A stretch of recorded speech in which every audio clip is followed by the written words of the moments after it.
Dikisahkan ada sebuah kapal yang terjebak badai besar di tengah laut. Nahasnya kapal tersebut hancur dan semua penumpang di dalamnya mati tenggelam ke dasar laut, kecuali satu orang. Dia berhasil selamat dan terdampar ke pinggir pantai. Setelah beberapa saat, ketika dia sadar dan matanya terbuka, dia menemukan dirinya berada di sebuah pulau terpencil. Segera setelah pria itu bangun, dia mulai berdoa kepada Tuhan. "Oh Tuhan, tolong kirimkan saya bantuan agar saya bisa keluar dari tempat ini." Detik demi detik, menit demi menit, dan jam demi jam pun berlalu. Tetapi tidak ada bantuan yang datang untuknya. Maka pada hari itu, dia menghabiskan malamnya dengan tidur di pantai. Keesokan harinya, ketika dia bangun, dia kembali berdoa kepada Tuhan.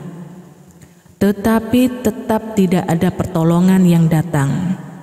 Hari demi hari berlalu seperti ini. Sekarang, dia benar-benar mulai menyerah. Dia memutuskan untuk menjalani kehidupan di pulau terpencil sebagai takdirnya. Pria itu mulai mengumpulkan kayu, dahan, ranting, lalu membuat gubuk untuk dirinya sendiri.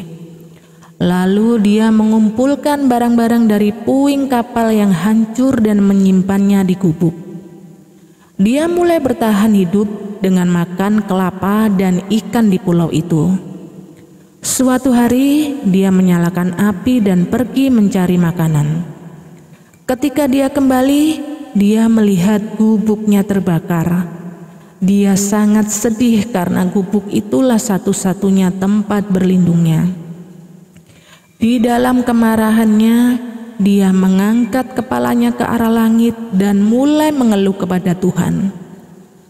"Oh Tuhan, aku sudah meminta padamu untuk mengirimkanku bantuan, tetapi Anda tidak mendengarkan doaku. Aku telah membangun gubuk di sini untuk hidup, dan Anda membakarnya juga. Anda sangat kejam." Dia sangat kecewa dan terus mengeluh kepada Tuhan sampai malam hari, dan kemudian dia tertidur di pantai. Di pagi hari, dia dibangunkan oleh suara yang sangat keras. Ketika dia membuka matanya, dia melihat bahwa sebuah kapal telah datang. Dia tidak bisa mempercayai matanya. Dia sangat senang bahwa akhirnya bantuan datang kepadanya. Lalu dia naik kapal dan kapal itu pun mulai berlayar. Setelah naik kapal, pria itu bertanya kepada kapten, "Bagaimana Anda tahu bahwa saya terdampar di pulau terpencil ini?" Kapten menjawab, "Kami melihat sinyal api yang dikirim oleh Anda. Jadi kami mengerti bahwa ada seseorang di pulau itu. Itulah mengapa kami datang ke sini." Pria itu menimpali, "Saya tidak mengirim sinyal api." Kapten membalas, "Tetapi kami datang ke sini hanya setelah melihat sinyal api." Pada momen itu, si pria teringat gubuknya yang terbakar. Dia mengerti bahwa sinyal api yang dibicarakan kapten adalah gubuknya yang terbakar. Dia mengerti bahwa itu adalah rencana Tuhan untuk mengeluarkannya dari pulau terpencil dengan membuat gubuk terbakar. Dia mengerti bahwa rencana Tuhan lebih besar dari rencananya, dan dia mulai berterima kasih kepada Tuhan. Jika kita melihat dalam hidup kita akan menemukan bahwa kita telah membuat perencanaan, namun apa yang kita inginkan tidak terjadi. Kita selalu berusaha memahami kejadian-kejadian dalam hidup dengan pikiran kita yang terbatas.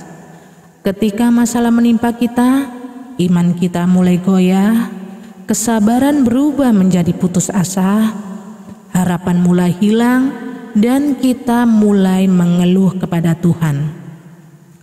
Padahal pada saat-saat seperti itu kita harus berusaha keluar dari persoalan tersebut dengan mempertahankan iman kepada Tuhan.